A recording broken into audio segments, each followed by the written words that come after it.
নমস্কার। আজকে যাচ্ছি চুঁচুড়া সুগন্ধায় শ্রী শ্রী ঠাকুর রামকৃষ্ণদেবের একটি মঠ ভ্রমণে। খাবারটা বানাই দেবো না? হ্যাঁ।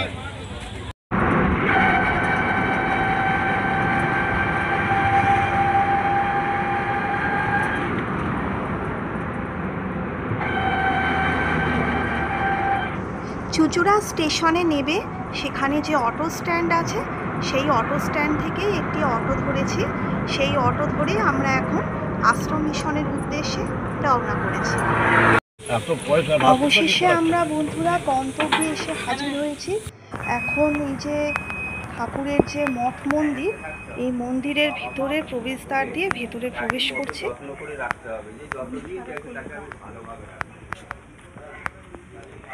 মঠের চারিদিকে খুব সুন্দর ফুলের বাগান রয়েছে।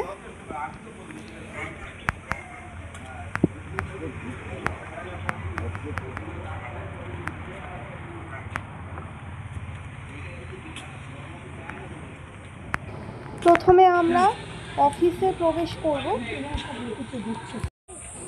ওনারা আমাদের মূল যে মঠ রয়েছে এবং ঠাকুর শ্রীমায়ের মন্দির যেখানে পূজা হচ্ছে সেখানে আমাদের পাঠালো, কিন্তু তখন আমরা একটু আশপাশের পরিবেশটাও ভালো করে দেখছিলাম।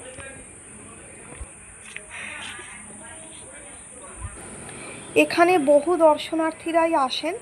আপনারা যদি হাওড়া দিয়ে আসতে চান তাহলে হাওড়া থেকে আপনারা বর্ধমান লোকাল বা ব্যান্ডেল লোকাল বা কাটোয়া লোকাল ধরে চুঁচুড়ায় নেবে।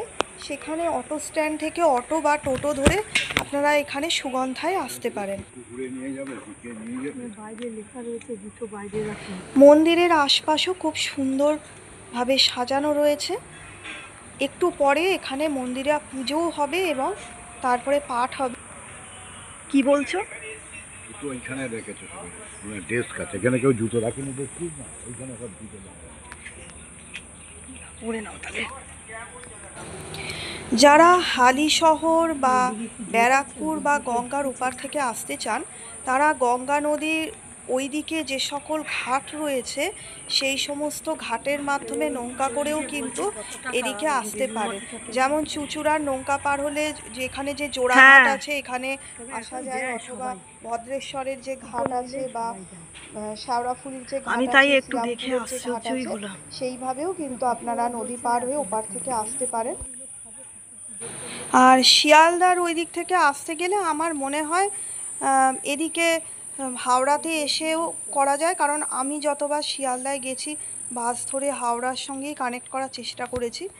তো আমার মনে হয় সেই রাস্তাটাই অধিক সুবিধাজনক হতে পারে। এখানে মন্দিরে প্রবেশ করতে গেলে অবশ্যই জুতো বাইরে রাখতে হবে। আমরা প্রথমে জুতো রাখা নির্দিষ্ট স্থানটি খুঁজে পাইনি, পরে সেটা খুঁজে বার করে এখন আমরা মন্দিরে প্রবেশ করছি।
কোনো মঠ মন্দিরে ঘুরতে গেলে সেখানকার সংস্কারার্থে প্রণামী বক্সে আমরা কিছু ডোনেশন ভক্তরা সকলেই দিয়ে থাকি এবং আমার মনে হয় অবশ্যই এটা দেওয়াটা উচিত।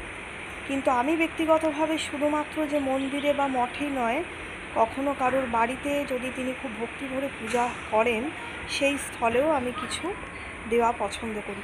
সর্বক্ষেত্রে সর্বসমক্ষে যে সর্বদা দিতে পারি তা হয়তো নয়, কিন্তু আমি একটা কথা বিশেষভাবে মনে করি, যে স্থলে পুজো হয় সেই গৃহ একটি মন্দির, দেহ একটি মন্দির এবং মনও একটি মন্দির।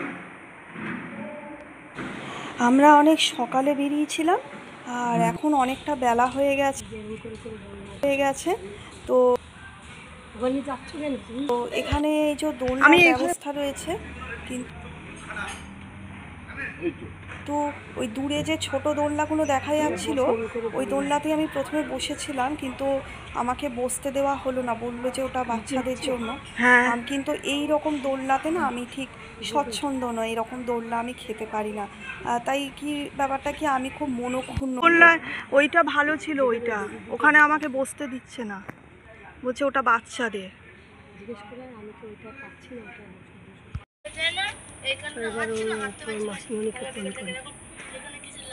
খাওয়া দাওয়াই তো নাকি খাওয়া অনেক কিছু আছে। এখানে একটি ছোট দোকান মতো আছে, পছন্দ মতো মানুষে অনেকে অনেক কিছু থেকে কিনতে পারবে। ব্যাগ আছে, ধূপ আছে। তো আমার সামনে জন্মদিন বলে আমার বাবা আমাকে একটা জন্মদিনের জন্য আগাম ব্যাগ কিনে দিল, আর আমি এখান থেকে একটু ধূপও নিলাম। একটা নিম সাবান নেবে? একটা নিম সাবান নেবে? ভালোই দাম আছে, নিম সাবান কম দাম নয় আর কি। হ্যাঁ,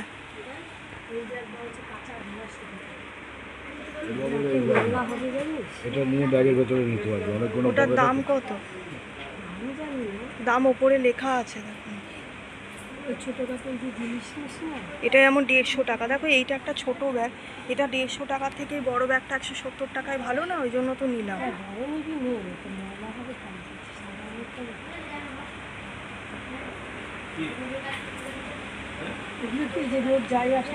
হ্যাঁ, এটা সুবিধে। তারপরে মোবাইল রাখতে পারলে, এটা তো এসব করা যাবে না, একটার মধ্যে ঝাঁপান ঝাঁপ। বা জিন্সের এই ব্যাগগুলো, এগুলোর দাম 185 টাকা। জিন্সের ব্যাগটা খারাপ না, জিন্সের 85 টাকা ভালো। এটা বলো, দেখো আমাকে।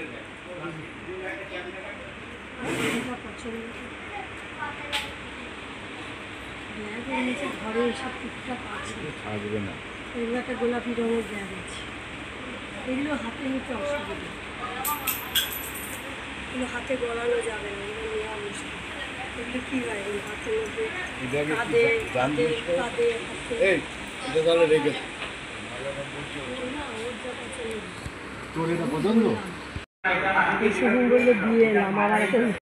মানে কতদিন হয়েছে আর কতদিন আপনি কিরকম উদ্বোধন হয়েছে গত বছর, মানে 2024 সালের 7ই জুলাই রথযাত্রার দিন। এটা দ্বারোদ্ঘাটন হয়। দ্বারোদ্ঘাটন করেছিলেন আমাদের পরম পূজনীয় পূজ্যপাদ বলভদ্রানন্দজি মহারাজ। উনি হচ্ছেন অ্যাসিস্ট্যান্ট জেনারেল সেক্রেটারি, রামকৃষ্ণ মঠ ও মিশন, বেলুড় মঠ। উনি এটা উদ্বোধন করেন। তারপরে প্রায় 13 মাস হয়ে গেল আশ্রমটা সর্বসাধারণের জন্য খুলে দেওয়া হয়েছে। আমাদের এখানে নিত্য প্রসাদের ব্যবস্থা আছে। প্রত্যেক দিন দুপুর 12:30টায় আমাদের এখানে অন্নপ্রসাদ দেওয়া হয়, ভক্তরা এসে প্রসাদ গ্রহণ করে। আমাদের একটা নিয়ম আছে, আমাদের একটা কার্ড আছে, সেখানে 2টো নাম্বার আছে। আপনি সেই নাম্বারটা এখান থেকে নিয়ে নেবেন। সেই নাম্বারে ফোন করে একদিন আগে বা দিনের দিন সকাল 9টা সাড়ে 9টার মধ্যে যদি জানিয়ে দেওয়া হয়, তাহলে সেই ভক্তরা আমাদের এখানে প্রসাদ পেতে পারে। এই মোটামুটি সিস্টেমে চলছে। আমাদের প্রত্যেক দিন সন্ধ্যারতি হয় সন্ধ্যেবেলা। এখনকার টাইম 6:30, শীতকালে ওটা 5:30টাও হয়, কখনো ওটা 6টা। বর্তমান টাইম 6:30। প্রত্যেক দিন সন্ধ্যারতি হয়, প্রত্যেক দিন সকালবেলা পুজো হয়, ওই 9টা থেকে 10টার মধ্যে পুজোটা হয়। আর প্রত্যেক দিন দুবার পাঠ হয়, সকালবেলা 12:15 আর বিকেলে সন্ধ্যারতির পরে ওই 7টা নাগাদ একটা পাঠ হয়, কথামৃত পাঠ হয়, কোনো দিন মায়ের কথা হয়, কোনো দিন ধর্মপ্রসঙ্গে স্বামী ব্রহ্মানন্দ এই বিষয়ে পাঠ হয়, কোনো দিন গীতা নিয়ে পাঠ হয়, এইগুলো হয়। আর আমাদের এখানে 10টা বাচ্চা আমাদের এখানে পড়াশুনো করছে, মানে ওরা এখানে আশ্রমিক পরিবেশে মানুষ হচ্ছে। আমাদের কাছে 2টো স্কুল আছে, একটা প্রাথমিক বিদ্যালয় হচ্ছে কামদেবপুর প্রাথমিক বিদ্যালয়, আর একটা যাদবপুর হাই স্কুল। এই 2টো স্কুলে ওরা পড়ে এবং এখানে ওরা আশ্রমিক কাজও করে এবং নিজেদের পড়াশুনো করে, এবার আস্তে আস্তে এখানেই বড় হচ্ছে। এইভাবে আমাদের যে কোনো বাচ্চাই কি চাইলে এখানে আসতে না, পারে? যে কোনো বাচ্চা নয়, আমরা আচ্ছা। এখন 10টা বাচ্চাকে চুজ করে নিয়েছি। আচ্ছা আমরা আচ্ছা আরও নেব হয়তো, সেটা আমরা বলছি সবাইকে যে আপনারা আসুন, আমাদের এখানে যোগাযোগ করুন। তবে মিনিমাম যেটা ব্যাপারটা হচ্ছে একটু ফাইন্যান্সিয়ালি উইক বাচ্চা, মানে বাবা মা ফাইন্যান্সিয়ালি উইক, এই ধরনের বাচ্চা এখানে এলিজিবল। যে কোনো বাচ্চা এলিজিবল নয়, কারণ আচ্ছা। আমরা তো কোনো গার্জেনের কাছ থেকে কোনো টাকা পয়সা নিই না, আমাদের আচ্ছা। মানে এই আশ্রম কর্তৃপক্ষই সেটা বিয়ার করে। ফলে আমরা এমন বাচ্চাদেরই নিতে চাই যাদের পিতামাতারা ফাইন্যান্সিয়ালি একটু উইক, বা যদি তারা অনাথ হয় সেটাও আমরা বিবেচনা করব, কিন্তু ফাইন্যান্সিয়ালি যারা উইক নয় সেরকম বাচ্চাকে আমরা নেব। হ্যাঁ, অবশ্যই ছেলে, কারণ মহিলাদের মেয়ে রাখার ইনফ্রাস্ট্রাকচার এখন আমাদের নেই। তৈরি হয়নি। হ্যাঁ, আমাদের যা আছে সবই ছেলে। আচ্ছা আচ্ছা আচ্ছা, অনেক ধন্যবাদ তাহলে, নমস্কার। জানুয়ারি 31 জানুয়ারি রামদেবপুর রামকৃষ্ণ মিশনের তার নিচে যেগুলো আছে নাম্বার হেডস কতটা জানুয়ারি হয়ে গেল, জানুয়ারি পাঠিয়ে দিন, পরে ফেব্রুয়ারি জমা করে দেবো। আচ্ছা, আপনার পরিচিতিটা একবার যদি একটু বলেন। আমার নাম সুশান্ত ঘোষ, আমি এই শ্রীরামকৃষ্ণ সারদা মন্দিরে অফিসে বসি, এখানে থাকি। আমাদের এখানে আরও অনেকে আছেন, যেমন প্রদ্যুৎবাবু আছেন আমাদের, উনিও এখানে খুব সিনিয়র একজন। আচ্ছা এবং আচ্ছা আমাদের এখানে পাঠটা মেনলি উনিই করেন।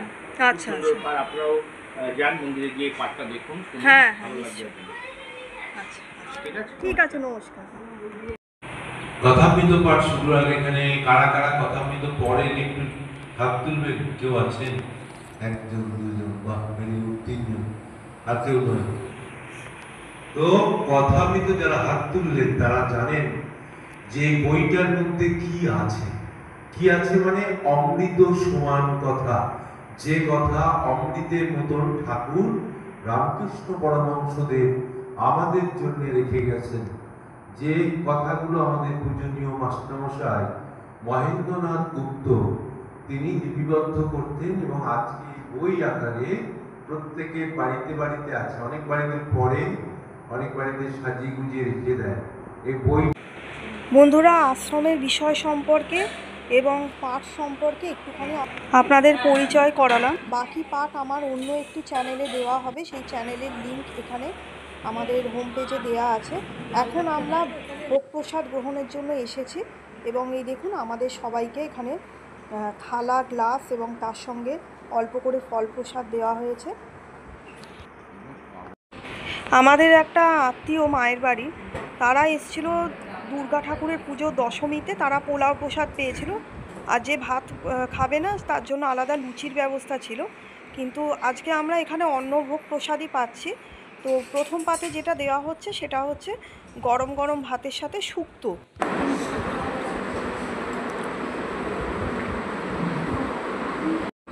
এটা কোনো কাজবাড়ির মতো মহারানী শুক্তো বা নবরত্ন শুক্তো অর্থাৎ দুধ শুক্তো নয়, এটা হচ্ছে একটু শুকনো টাইপের শুক্তো।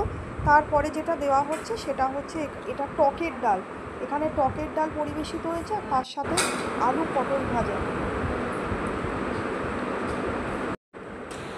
এবার যেটা পরিবেশিত হচ্ছে সেটা হচ্ছে আলু সোয়াবিনের তরকারি, যে সেটাও পড়ে গেল। তবে এখানে প্রসাদ মোটামুটিভাবে 1:30 নাগাদ দেওয়া হয়, বেলুর মঠের নিয়মে কিন্তু নয়। তো যাই হোক, ভোগ প্রসাদ খেয়ে আমরা এখন এই একটু দিদির বাড়িতে যাচ্ছি সবাই মিলে। এটা দিদির বাড়িটাও চুঁচুড়া, আর যাদের কথা একটু আগে বলছিলাম সেটা হচ্ছে এই দিদিরই এক নিজের ভাই আর কি, মানে সম্পর্কে আমার দাদাই হয় আর কি, তারা এসছিল। আমি আবার একটু পোলাও প্রসাদটা বেশি পছন্দ করি, তো কী আর করা যাবে। তো অনেক দিন পর মা বাবার সঙ্গে সবাই মিলে একটুখানি ঘুরে এলাম বন্ধুরা। যদিও ভিডিও ভালো লাগে প্লিজ একটু পাশে থাকবেন। আজকের জন্য এইটুকুই, টাটা।